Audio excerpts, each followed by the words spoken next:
Buenas tardes a todos. Muchas gracias a Incuna por acogernos tan gentilmente y tan sobradamente de medios y de cariño al grupo de investigación sobre la gestión del patrimonio iberoamericano. Celebramos, como ya se ha dicho repetidas veces, aprovechando esta amabilidad, esta hospitalidad, celebramos el 6º Congreso Iberoamericano de Gestión del Patrimonio y algunos de los compañeros que están en la sala y están participando forman parte de ese grupo que muy gustosamente se ha sumado a esta propuesta de tanta tradición y tanto peso científico como es el Incuna. Muchas gracias, Miguel Ángel. Muchas gracias al Incuna y muchas gracias a la Universidad Laboral de Gijón.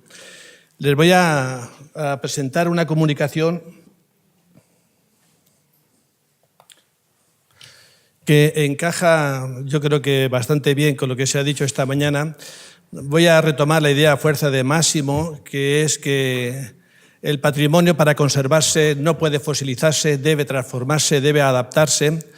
Y además la idea a fuerza de Joaquín Sabaté, que ha sido el autor de referencia en la elaboración de este trabajo, donde ha hecho hincapié, y en todos sus textos hace hincapié, en la necesidad de, no diré desvincular la gestión del patrimonio de las leyes de patrimonio, no lo diré, pero sí diré lo que él está diciendo todo el rato, y es que hay que vincularla eficazmente a las herramientas que en España al menos gestionan el desarrollo de los suelos urbanísticamente, muy en concreto de los PAUs o los PAIs y de los planes parciales. Y le voy a contar un caso en que esto no sucede. No es una buena práctica, es una mala práctica en este caso, al hilo de una colonia agroindustrial que es una de las pocas importantes que existen en la provincia de Alicante. Bueno,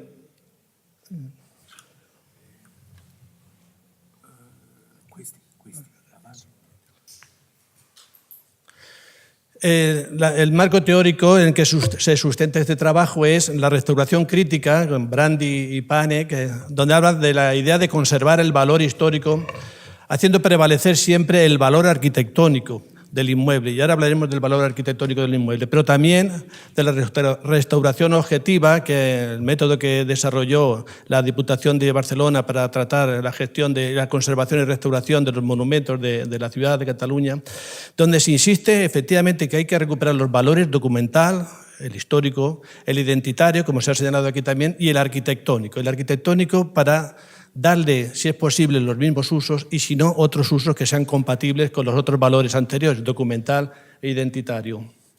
Bueno, ese es el concepto de la resiliencia que nos trae aquí a este congreso. Es la posibilidad de supervivencia, de adaptación de los viejos edificios fabriles a nuevos usos o, en la medida de lo posible, a los usos que tuvo con anterioridad.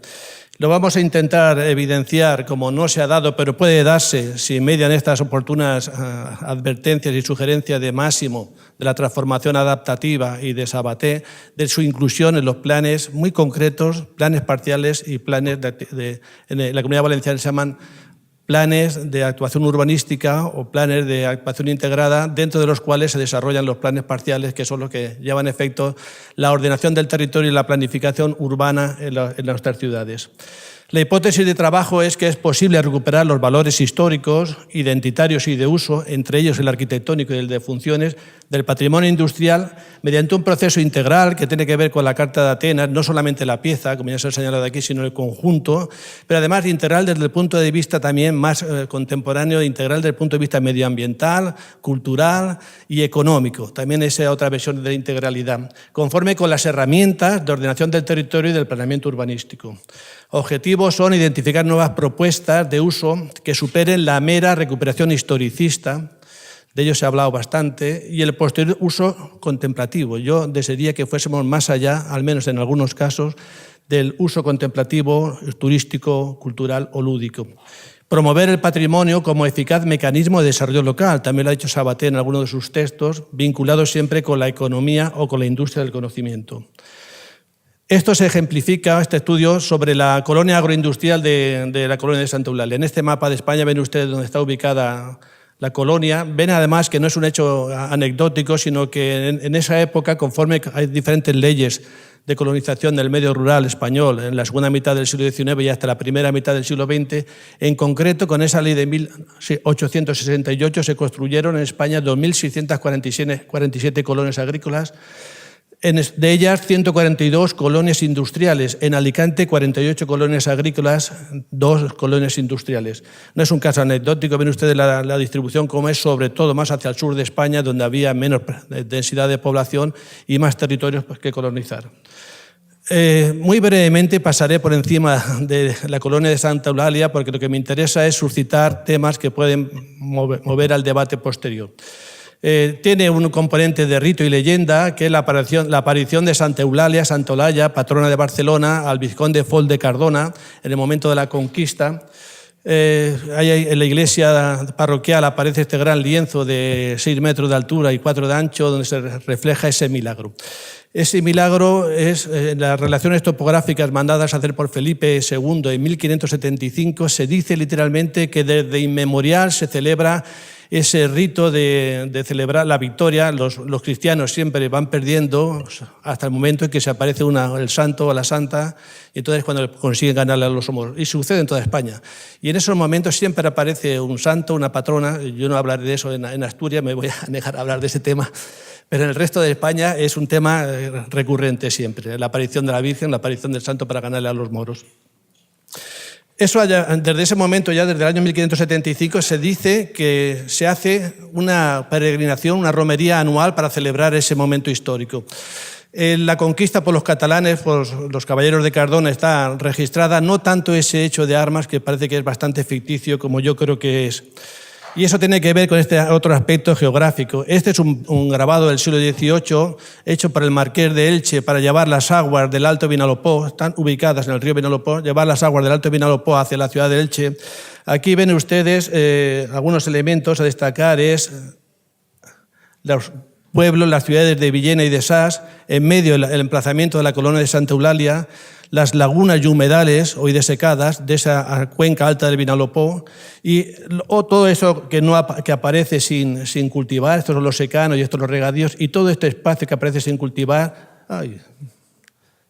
serían los prados y dehesas del común, territorios del común en los que por diferentes procesos de apropiación, a veces indebida, muchas veces legal y otras veces indebida, los propietarios de la colonia, antiguos que formaron la colonia, se hicieron con ese territorio de bienes comunales de todo el mundo.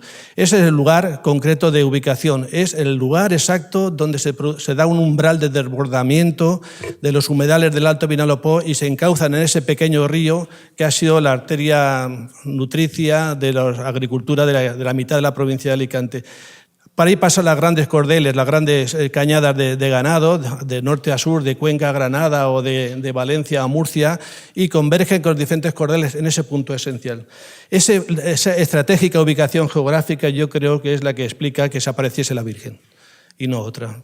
Siempre, y no hablaré de ello en Asturias, siempre se aparece una virgen, una santa, para decirle, este agua, estas fuentes son de esta tribu y no son de la tribu de los de al lado. Y todos los años se hace una romería a esa fuente para identificar, para mantener que ese agua es de esta tribu y no es de los de al lado. Siempre ha pasado eso. Bueno, en verde tienen ustedes colocados la etapa esencial de la colonización, el proceso de la colonización. Antes es una propiedad rural, una propiedad rústica, y entre 1888 y 1928 se produce la transformación en colonia agroindustrial. Tiene desde 73 hectáreas y acaba teniendo casi 190 hectáreas. La ley de colonias agrícolas decía que había que tener hasta 200 hectáreas. Y por encima de esa superficie se procuraba, se incentivaba la creación de otra nueva colonia. En el diagnóstico, que el lastimoso estado de conservación, este es el plano de la colonia, pero lo vamos a ver mejor sobre la fotografía. Aquí tienen los diferentes equipamientos, la ermita renovada, no es la ermita de conquista del siglo XIII, sino es una ermita renovada en el siglo XIX, el Palacio de los Condes, que son los impulsores de la colonia agroindustrial, las dependencias de correos y telégrafos, el parador instalado ahí, la oficina de administración, el teatro, el lavadero, el horno, la tienda, el casino, la escuela y en esta parte inferior el lago de recreo con algunas islitas y pérgolas. Bueno, además el jardín público y el jardín privado. Desde el punto de vista de la industria, esta es la gran fábrica de alcoholes que presenta un campanile literalmente traído de San Marcos de Venecia, la bodega de Coñal, la almazara, los talleres de mantenimiento, el lagar y bodega de vinos, la fábrica de harinas Y desde el punto de vista del hábitat hay que hablar que tiene 43 viviendas y una capacidad, en el momento de máximo esplendor, alrededor de 1910, tuvo 250 habitantes. El éxito de la colonización, desde el punto de vista de los habitantes, radica, ya se ha estudiado muchas veces, por las excelentes condiciones de vida que ofrecían estas colonias hacia el interior, que se vincula con esas teorías del higienismo físico. El animal sano trabaja más que el animal enfermo, el obrero sano trabaja más que el obrero enfermo, y se vincula también con el higienismo moral, para alejar a esos trabajadores de las doctrinas que a finales del siglo XIX comenzaban a pulular por los núcleos obreros de todo el mundo, de España, de Alicante también. Bueno, eso es lo que se dice. En el caso concreto, además, que yo creo que es lo que explica el éxito de estas colonias, al menos de las alicantinas, es que los colonos asentados en la colonia no pagaban impuestos y, sobre todo, yo creo que eso es fundamental en este contexto latinoamericano, es que estaban exentos de ir a la mili, exentos de ir a la guerra, en unos momentos en que España estaba peleándose con las últimas colonias en Cuba, en Filipinas, y estaba peleándose en el norte de África con todo el mundo. Por eso todo el mundo se quería empadronar en la colonia, claro, a más de no pagar impuestos. Bueno, el Palacio de los Condes, el barrio de San Antonio, tiene 15 viviendas, el barrio de Levante 18 viviendas, alguna casa excepcional, como la Casa del Capataz, para marcar una cierta jerarquía. El barrio nuevo tiene 10 viviendas y en total esa capacidad aproximada de 250 viviendas. Es la colonia agroindustrial más grande de la provincia de Alicante y una de las más grandes del sureste de España. Nada que ver con las colonias catalanas, pero andaría por esa dimensión de una pequeña colonia catalana, en ese sentido. Huertos domésticos y que siempre han acompañado a las casas de los colonos. Y este es el diagnóstico del estado real de cada una de las edificaciones. En verde están en buen estado todas las casas de los colonos, porque han seguido vivas, han seguido habitadas. Los colonos pagan todavía un alquiler de esos antiguos que ronda los 60 céntimos mensuales de euro. No llegan al euro mensual, el que ha podido mantenerlo. Otros se han vendido sin papeles, de aquella forma ilegal, aprovechando los litigios de la propiedad de la colonia. En cualquier caso, se aprovechan ahora como residencias secundarias y están vivas. Se han mantenido la tipología, no se sabe por qué, pero siguen estando vivas. Sin embargo, todos los edificios fabriles y los comunales están en regular o en mal estado, directamente en ruina. Y aquí entramos ya dentro de los temas que encadenan esta comunicación, superando el hecho anecdótico local con las teorías generales. Y hablaré de esto, de que la percepción de la colonia como patrimonio es una cosa muy reciente. Solo ante la evidencia de la desaparición por ruina, a principios del siglo XXI, la gente ha empezado a entender que aquello es patrimonio de ellos. No mientras ha estado en pie, no mientras los propietarios han intentado promover diferentes usos, siempre fallidos. Algunos yo estuve detrás de ellos, como sé que fuese sede de la Universidad de Alicante, e incluso en algún momento que fuese un campo de golf, ¿no? Cuando los campos de golf estaban de moda en toda España. Y eso nos lleva a las propuestas que hace Sabaté. La transformación lenta del paisaje hace que las personas no sientan la pérdida de ese patrimonio. Por el contrario, sí se ha concebido como patrimonio cuando han comenzado los derrumbes espontáneos, que han comenzado todos en el siglo XXI, y también cuando se ha puesto en venta la finca ante la imposibilidad de mantenerla en pie. Inmediatamente esa transformación acelerada del paisaje es el que ha puesto en alerta a toda la población y han surgido estos grupos, estas movilizaciones sociales y científicas o culturales que son características de todas partes. Las élites culturales, como yo, modestamente, empujando a los ayuntamientos a que hagan algo, a la universidad a que haga algo. Aparecen diferentes artículos científicos, como este pretendidamente, un montón de textos pseudocientíficos que hablan desde el fantasma de la duquesa, de la condesa, hasta que aquello es una utopía socialista, ¿eh? Nada tiene que ver con aquello, excursiones escolares, en definitiva el despertar de la conciencia ciudadana, que se plasmó por muchas presiones en el año 2016 en la Declaración de Bien de Interés Cultural de los Valencianos, el Monumento Nacional de los Valencianos. Bueno, eso sucedió pese a los ayuntamientos, que tenían y tienen todavía clasificado ese entorno como literalmente en Villena como suelo no urbanizable común, es decir, se puede hacer cualquier cosa, y en Sas como suelo urbano, sin ningún catálogo ni inventario, se puede hacer cualquier cosa. Además, pese a los propietarios, que inmediatamente que han visto que aquello acaba convertido en BIC, las leyes del patrimonio, las que decía al principio, que no hay que esquivarlas, pero sí suavizar su impacto, inmediatamente lo pusieron en venta. atendiendo a todas las cargas e imposibilidades y limitaciones que le venían encima. Y pese a algunos técnicos de patrimonio de la Consellería de Cultura de la Comunidad Valenciana que veían con cinismo que daba igual, que se catalogase que no, que aquello va a seguir su proceso normal de deterioro y de ruina, sin más. Algunos. Se declaró finalmente, no por sus valores, sino simplemente porque la directora general de Cultura era de Sachs. Entonces la había vivido de pequeña y dijo, esto se va a hacer a pesar de todo el mundo. Y se hizo a pesar de todo el mundo. Un poco más. Bueno, entonces surgen esas plataformas de defensa del patrimonio acelerado, como esta página web, Ágora, de Villena, que habla de todo el Alto Vinalopó, la provincia de Alicante. Donde se dice literalmente, SOS por la colonia. Sí, señoras y señores, uno de nuestros mayores tesoros patrimoniales está en venta, como si ese fuese el riesgo. Y hay una imagen del proceso de deterioro. Ven ustedes aquí el campanile de la fábrica de alcoholes, y la fábrica de alcoholes desmoronada, la ermita al fondo, y esta ruina inmediata que no quiero ver aquí porque... Ese espacio derivado es las oficinas, el parador, correos y telégrafos, como ven ustedes, los espacios, los edificios comunales. Este es el teatro, el interior de la bodega y fábrica de lagar para hacer vinos, el interior del palacio, en los estados en que se encuentra actualmente. Ante esa ruina, yo creo que el único trabajo científico y acertado que ha aparecido es este que han elaborado unos alumnos arquitectos de la Universidad de Alicante, que en lugar de Santa Eulalia se llama Asalta Eulalia. Y es, como digo, yo creo que es el más fundado desde el punto de vista científico. Se fundamenta en dos conceptos arquitectónicos importantes. Por un lado, las propuestas de Ruskin, que ustedes conocen, dice, no tenemos derecho a tocar los edificios en ruina, que se suma a Boito, que se niega a la rehabilitación y a la falsificación del pasado. Ambos autores señalan que igual que el edificio en vida transmite un mensaje concreto, un significado concreto, la ruina durante 100 años de esos edificios y el proceso de deterioro también está mandando un mensaje a la sociedad de la ineptitud, inadaptación, de la desidia por parte de los políticos y responsables locales sobre esos edificios. Ese sería fundamental. Y por otro lado, hablan del deterioro creador y señalan que hay una alteración creativa de la naturaleza, desmoronamientos, rupturas, manchas de humedad, que debe aprovechar el artista para hacer una creación artificial sobre eso, una intervención sobre esos espacios.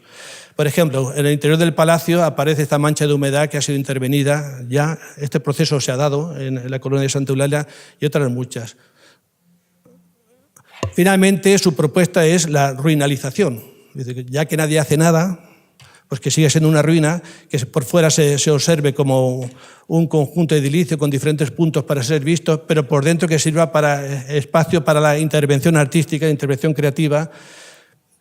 En este contexto, hablan del yo artista y crear dentro un museo de arte reconsiderado, se llama un museo de arte maqueado. Esa es la propuesta, que tiene una página web, Yo Artista, donde se dedican a hacer este tipo de intervenciones sobre los edificios en ruina. Como digo, creo que es la propuesta más sensata de todas las que he leído hasta el presente. Bueno, la colonia de Santa Eulalia como paisaje patrimonial, aprovechando, como decía, la experiencia de Sabaté, que ha estudiado más de un centenar de casos, y las propuestas generales, he intentado plasmarlas aquí. Hablan del valor del paisaje como patrimonio cultural, medioambiental y económico. Yo creo que desde el punto de vista del patrimonio cultural histórico la colonia no lo cumple. Hay tener una imagen del interior del palacio, el interior de la fábrica de harinas, hoy completamente desmantelados, porque no existe ninguna referencia al mito fundacional, la batalla de Santa Eulalia del año 1240, sin referencias a los procesos de desamortización, que son con los que los propietarios se aprovecharon de esos bienes comunales, sin referencias a las leyes de colonias del siglo XIX, sin referencia al antiguo régimen, al modelo social instaurado. Es un delirio feudal, nada que ver con esas cosas que se aprenden alguna vez escritas de socialismo utópico, una colonia del socialismo utópico. Para nada, en absoluto. Es la recuperación del antiguo régimen, un delirio feudal. Una corte, una pequeñita corte. Edificios funcionales sin contenido, que no tienen contenido ni industrial, ni sociocultural, ni residencial. No existe esa narrativa, ese discurso histórico que Sabaté y otros señalan que es fundamental. Por consiguiente, hay que reconstruir un relato que integre todo eso, que ahora mismo no tiene. Reconstruir la memoria histórica, la memoria colectiva, a partir de ese relato. Y eso supone dos riesgos, a mi entender. Por uno, el de la patrimonialización, que sería alterar los significados, pasaría de ser industria privada a identidad colectiva, a memoria colectiva, de interés particular e interés colectivo, y eso supone una ingeniería en la memoria colectiva de todo el mundo. Hay que escribir, desarrollar ese relato. Y eso va a suponer un cambio en los significados. Va a pasarse del significado de elemento de producción industrial a otro elemento cultural. Pero conforme con ese proceso existe el riesgo de la fetichización, que es el que ha denunciado Máximo esta mañana, y es que la norma es fetichizar el patrimonio, mantenerlo inalterado, que se conserve, y eso va a suponer un proceso de fosilización del escenario físico, que es lo que interesa a las leyes del patrimonio español, las leyes del patrimonio valenciano, que se mantenga en pie el ladrillo y poco más, nada más. Bueno, esos son dos riesgos importantes que sucede. Cuando se ha señalado esta mañana también aquí por parte de Miguel Ángel, cuando un recurso se convierte en producto turístico, se altera el significante, el recurso cambia y se altera el significado. Y al alterar el significado, para que sea recurso turístico, hay que volver a alterar el significante, convertirlo de recurso en producto, adaptarlo para el consumo turístico. Al final de cuentas todo cambia, tanto significante como significado. Bueno, la colonia tampoco cumple el valor de paisaje como indicador de calidad ambiental porque hay un deterioro del conjunto inmobiliario por los litigios entre propietarios, faltas expectativas entre los propietarios, por el abandono de los espacios agrícolas convertidos en un barbecho social a la espera de que llegue a un campo de golf, por la desecación de los humedales y el acuífero, por sobreexplotación, por la contaminación del río Vinalopó, que lleva literalmente las aguas residuales de Villera. Es una ruina ambiental. Hay que reconstruir también ese valor ambiental que no tiene, que no contempla. Unas imágenes de la foto aérea de 1956, ya en proceso de decadencia, pero todavía cultivado el entorno, y una foto actual del 2018 donde se aprecia que tanto los espacios de la huerta... Los espacios de la huerta pegados al río, como los de secano, están completamente abandonados. Y por último, el valor del paisaje como recurso económico. No lo cumple, pero puede cumplirlo. Y ahí es donde yo voy a proponer otro factor de discusión o de debate. La recuperación del paisaje como estrategia fundamental aparece recogido en los planes generales de la Comunidad Valenciana, como ha señalado antes Sabaté, desde el 2004, y la Ley de Ordenación del Territorio y Paisaje del 2014 en la Comunidad Valenciana obliga a que el paisaje sea el elemento fundamental sobre el que gira toda la ordenación del territorio. Lo dice la ley, otra cosa es lo que se cumpla. De recuperación del paisaje ambiental, cultural e identitario. Bueno, esta es la ley que les decía. Y además la inserción obligada de esa recuperación en las estrategias de desarrollo regional. Y existe un plan estratégico de la Comunidad Valenciana fechado en el 2011 que hace propuestas concretas para ese territorio. Solo que lo define como un centro cultural comarcal para recuperar solo los valores históricos y culturales. Y es algo que a mí me parece insuficiente. Recuperar la memoria histórica es importante y eso atraerá, como ha señalado Sabaté, un cierto modesto turismo cultural bajo el riesgo de recodificación de los significados y tal vez de estandarización para el consumo de masas desde el punto de vista del turismo.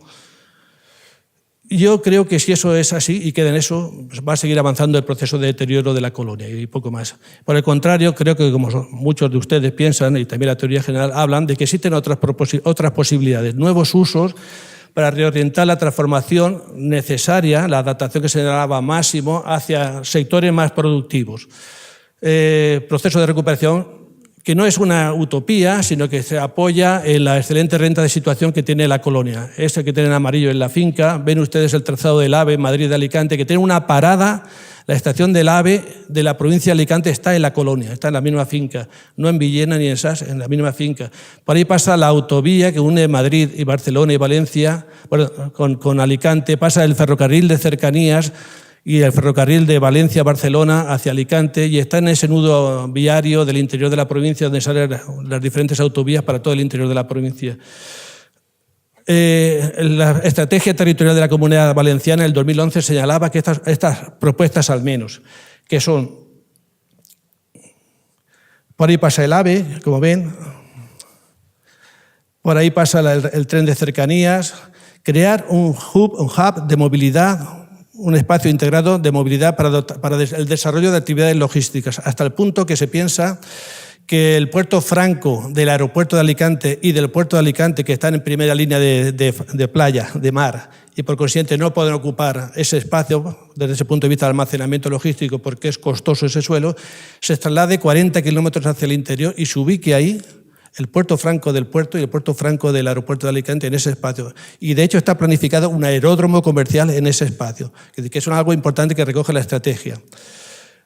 Además, se podría desarrollar un área de nueva centralidad aprovechando ese bulevar metropolitano que yo ahora mismo estaba tomando nota de la comunicación ponencia de Sabaté, que se vincula directamente con esos belvederes que antes se ha señalado, como espacios a partir de los cuales se desarrolla la conurbación urbana y se recualifica el territorio. Además, se dice que sería el centro comarcal cultural y eso es lo que a mí me parece insuficiente en ese sentido. Yo desearía, y le he propuesto a los ayuntamientos, que eso fuese un nuevo nodo de actividad económica conforme con lo que ahí se dice, que se habla de un parque industrial innovador, de una zona logística, parque empresarial, diferentes actividades vinculadas a la innovación. No me han hecho caso y los nuevos planes generales ahora mismo en exposición dicen justo lo contrario. Bueno, resiliencia sostenible, eficaz y competitiva para la colonia de Santa Eulalia sería la propuesta, es decir, aprovechar el paisaje recuperado para recrear una industria cultural, atracción y retención del talento. Ahí tienen algunas referencias que hablan de eso. Para recrear, aprovechar la infraestructura existente, el caserío y sus edificios existentes para crear una ciudad creativa, un village, con oferta residencial y fomento de industrias creativas, literatura, cine, como ustedes saben, música, artesanía, diseño, gastronomía, enología. Atraer a trabajadores altamente cualificados que necesariamente van a necesitar los parques logísticos y empresariales que se están desarrollando alrededor. Regenerar o procurar que aparezca una cociudad con la cooperación y colaboración entre trabajadores y sectores, eso que ustedes saben de Open Data en red de forma instantánea, para que las iniciativas de unos y otros desarrollen sinergias que mejoren en tiempo real la situación de ese núcleo. Sumarse a la red de ciudades creativas de la UNESCO, ahí tienen un ejemplo, en Europa hay 180 en el mundo, en España ven ustedes algunas, he señalado la de Denia. La de Denia está directamente vinculada a un tipo que sabe hacer arroz. Bueno, pues está bien, ¿eh? En la colonia de Santa Eulalia hay una casona, una casa rehabilitada que tiene una excelente comida vasca, se llama Asador La Casona, comida vasca. Además, el restaurante Don Gil, aprovechando también una vieja bodega de la colonia, tiene una excelente comida catalana. Nos falta la comida mediterránea o alicantina, pero eso sería susceptible de aprovechar con este hub gastronómico, donde dice literalmente una propuesta que existe en España, dice, podría ofrecerlo la colonia en sus espacios, ofrecemos espacios de cocina completamente habilitados para que puedas potenciar tu negocio culinario. Disponemos tanto de espacios compartidos como privados, en donde puedes iniciar tu negocio al menor riesgo posible. Eso se podría hacer, porque ya existe una tradición de clientelar, de gente que vaya a comer. Pero es que además en la colonia de Santa Eulalia se ha rodado una serie de la televisión valenciana que se emitió ininterrumpidamente desde el 2007 hasta el 2013, se llama La Alquería Blanca. Se interrumpió porque cerró el Canal Nou, todavía no lo tenemos abierto, y por la crisis. A partir de ese momento, todo eso se han rodado 189 capítulos con una gran audiencia en la Comunidad Valenciana allí. Ya ha sido plató de televisión, ya ha sido plató cinematográfico y podría volver a serlo. No son cosas, como les digo, utópicas, sino que ya han sucedido. Bueno, frente a eso, y con esto ya estoy terminando, el Plan General de 2018 de Sas, el municipio de Abajo, que está ahora mismo en exposición pública y frente al que he presentado, como comprenderán, algunas alegaciones, dice que la colonia, que es ese espacio en rosa, se queda al margen, Joaquín, se queda al margen completamente del planeamiento. Y como eso está declarado por Vic, que lo regule la ley de patrimonio, que dice que hay que conservar, y poco más. No se hace nada desde el plan general. Como ven ustedes, esa mancha de amarilla que aparece abajo, es un suelo que en la estrategia dice que será de parque logístico incardinado con estas propuestas que le estoy haciendo yo y sin embargo va a acabar siendo un proyecto inmobiliario para casi 300 chalets y poco más. La delimitación del plan parcial de esa urbanización residencial se acaba justo en la raya de la colonia, con lo cual los beneficios, como señalaba Joaquín, de cesiones obligatorias al ayuntamiento, de equipamientos obligatorios, de que se derivan de esas plusvalías que se generan, no van a repercutir para nada en la colonia, para nada, en absoluto. Y la idea es que si se margina el plan general, si rige la norma básica del BIC, la norma patrimonial, y habla solo de la restauración de edificios, ¿quién lo va a pagar? ¿Cómo se va a pagar esa restauración? ¿Cómo se va a sostener, a mantener en pie eso? ¿Qué beneficios podría tener el propietario? Ninguno. No se considera ninguno en el plan general. Bueno, aquí las 286 viviendas, donde la estrategia dice que debería ser un parque logístico, va a haber un parque empresarial, va a haber una urbanización, es volver al viejo modelo alicantino de viejos al sol, turistas, aprovechando la parada del AVE, y está bien, y yo no digo que eso no haya que aprovecharlo, pero no es insuficiente. Y el parque logístico ahí al lado y al norte del límite se reproducen en el municipio de Villena, no se van a utilizar para nada esa potente herramienta de vinculación con la ordenación del territorio y el planeamiento urbanístico.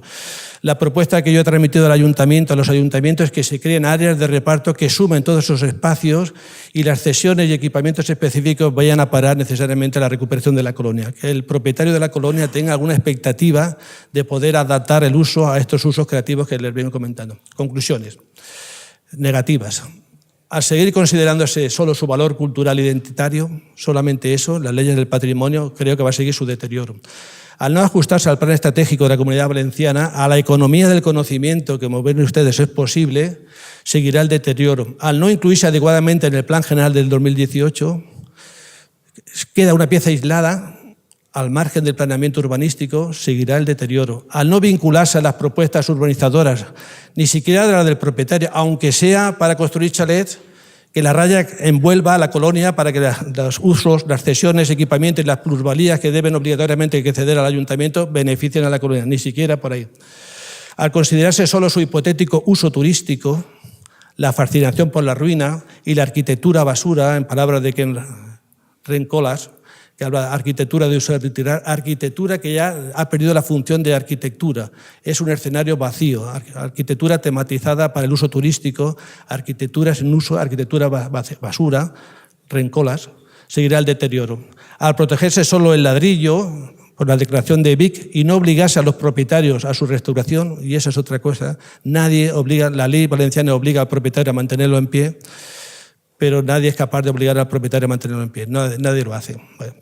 Al no desarrollarse un adecuado plan director, también se ha puesto aquí de manifiesto por parte de Sabaté, de la necesidad de un plan director de uso y gestión, la resiliencia, que trate la resiliencia para la restauración de los valores patrimoniales, efectivamente, para incorporar innovación, nuevos usos compatibles, economía, industria del conocimiento y sostenibilidad medioambiental, cultural, económica y social, seguirá el deterioro. No veo ninguna solución para ese contexto, a pesar de que haya sido declarado bien de interés cultural, monumento nacional de los valencianos. Bueno, nada más.